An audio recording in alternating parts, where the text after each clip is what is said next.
Hello नमस्कार, आप सभी का मेरे चैनल पर अगेन फिर से स्वागत है। तो जैसे कि प्रेडिक्शन था साइक्लोन को लेकर, तो उसी हिसाब से साइक्लोन का फॉर्मेशन बंगाल की खाड़ी में कर गया है और ये अगले 12 घंटे में लैंडफॉल भी करने वाला है। तो इसके बारे में पूरा डिटेल में बात करेंगे और अगला सिस्टम का फॉर्मेशन भी इसके बाद होने वाला है, उस पर भी बात करेंगे पूरा डिटेल के साथ। तो वीडियो को पहले लाइक कर दीजिए और चैनल को सब्सक्राइब भी कर लीजिए ताकि आपको लगातार मौसम के बारे में जानकारी मिलती रहे। तो ये सैटेलाइट इमेज को अगर हम देखेंगे तो ये आज का सैटेलाइट मैप है। इसमें हम साइक्लोन मिधली का पोजीशन को साफ साफ यहाँ पर देख ही सकते हैं।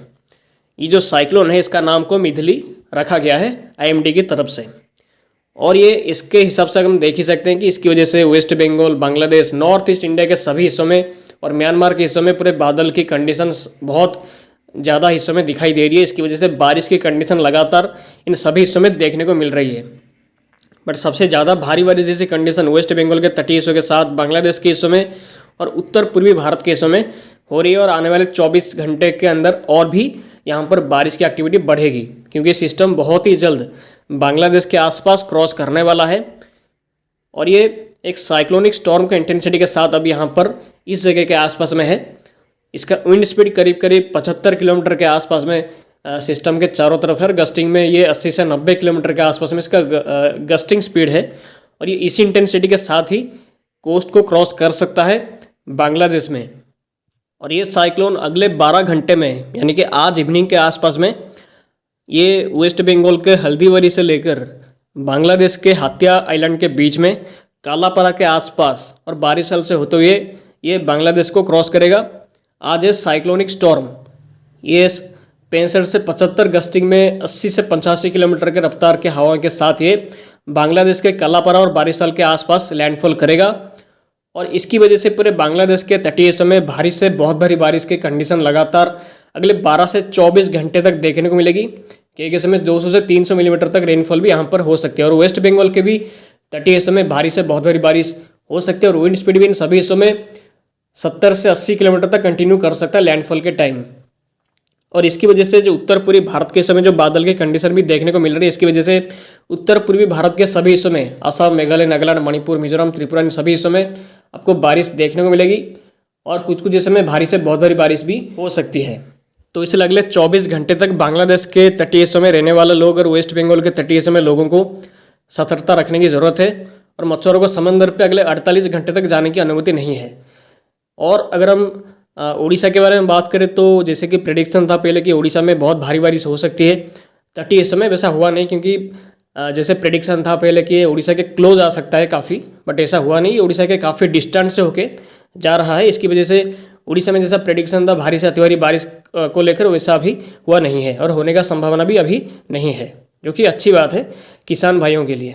तो ये साइक्लोन मिधली आज इवनिंग से रात के बीच में ही लैंडफॉल करने वाला है बारिशल और कालापारा बांग्लादेश के आसपास में, और ये कल तक इसकी वजह से बारिश की गतिविधियाँ और हवाओं की गतिविधियाँ बांग्लादेश और वेस्ट बंगाल के कुछ हिस्सों में रहेगी। उसके बाद कल के बाद से यहाँ पर मौसम धीरे धीरे करके साफ होना स्टार्ट होगा, क्योंकि सिस्टम कल के बाद ही कमज़ोर पड़ जाएगा। सो उत्तर पूर्वी भारत के भी सभी हिस्सों में कल तक ही रेनफॉल एक्टिविटी देखने को मिल सकती है। उसके बाद यहाँ पर भी मौसम पूरी तरह से साफ हो जाएगा। तो अब इस साइक्लोन मिधली का आईएमडी का ऑफिशियली ट्रैक को देख ही सकते हैं। आईएमडी का ट्रैक भी बिल्कुल वैसा ही फोरकास्ट कर रहा है, और ये अगले 12 घंटे में आज इवनिंग के आसपास बांग्लादेश के कालापारा के आसपास में क्रॉस करने वाला है। आज है साइक्लोनिक स्टॉर्म, बट जबकि ये कोई बड़ा साइक्लोन नहीं है और कोई सीवियर साइक्लोन का कंडीशन भी है बनाने की संभावना दिखाई नहीं दे रही है, इसलिए इसकी वजह से कोई ज़्यादा भारी नुकसान की संभावना नहीं है। कुछ माइनर डैमेज ही हो सकता है विंड स्पीड के हिसाब से, बट ज़्यादा कोई खतरा भयंकर तरीका का नुकसान होने का संभावना बांग्लादेश में नहीं है। बट भारी से बहुत भारी बारिश और कुछ जो 75 किलोमीटर रफ्तार से हवा की वजह से कुछ डैमेज हो सकती है। तो ये साइक्लोन का लैंडफॉल के बाद इसके बाद एक और सिस्टम भी इसके बाद फॉर्मेशन करने वाला है। 21 तारीख से लेकर 20 तारीख के बीच में फॉर्मेशन करेगा बंगाल की खाड़ी के मध्य भागों से लेकर वेस्ट सेंट्रल बे बंगाल के आसपास में। इस जगह के आसपास अगर हम देखेंगे तो इस जगह के आसपास अगला सिस्टम का फॉर्मेशन करने वाला है 20 और 21 तारीख के आसपास, और इसकी वजह से भी ये भी हो सकता है कि डिप्रेशन या साइक्लोन का इंटेंसिटी में भी हासिल करे, बट डिप्रेशन का संभावना इसका लेने का थोड़ा सा ज़्यादा है। साइक्लोन का इंटेंसिटी में भी हासिल ना करे, बट अभी इसके बारे में बोलना ठीक नहीं। आने वाले 12 से 24 घंटे के बाद इसके बारे में और थोड़ा जानकारी मिलेगा। बट ये सिस्टम का फॉर्मेशन करने के बाद इसका ट्रैक मोस्टली ऐसा ही कुछ रह सकता है, या तो आंध्र प्रदेश की ओर जा सकता है या तो रिकर्व करके फिर से बांग्लादेश की ओर भी जा सकता है। तो अगर हम GFS मॉडल को देखेंगे तो GFS मॉडल भी इसके बाद एक और सिस्टम को लेकर प्रेडिक्शन कर रहा है 20 और 21 तारीख के आसपास। तो यहाँ पे स्क्रीन पे देख ही सकते हैं कि GFS मॉडल के हिसाब से 20 और 21 तारीख के आसपास एक और सिस्टम का फॉर्मेशन करेगा और वो इंटेंसिफाई भी करेगा, और वही वो बंगाल की खाड़ी में रहेगा, कहीं पे क्रॉस नहीं करेगा अभी के हिसाब से।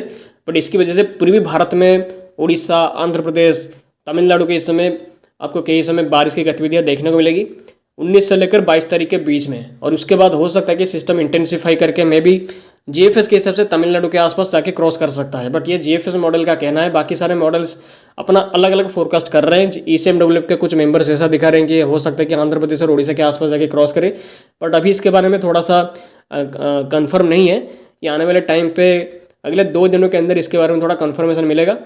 और GFS मॉडल ये भी दिखा रहा है कि अगले 15 दिनों में और 2 सिस्टम का फॉर्मेशन करने वाला है। एक तो 19 और 21 तारीख के बीच में करेगा, और उसके बाद एक और सिस्टम का फॉर्मेशन भी करेगा 29 नवंबर से लेकर 2 दिसंबर के बीच में, और वो भी इंटेंसिफाई भी कर सकता है। ये आने वाले टाइम पे 2 सिस्टम का फॉर्मेशन जो करेगा उसका ट्रैक इंटेंसिटी एक्चुअली में क्या हो सकता है उसके बारे में अभी भी काफ़ी डाउट है।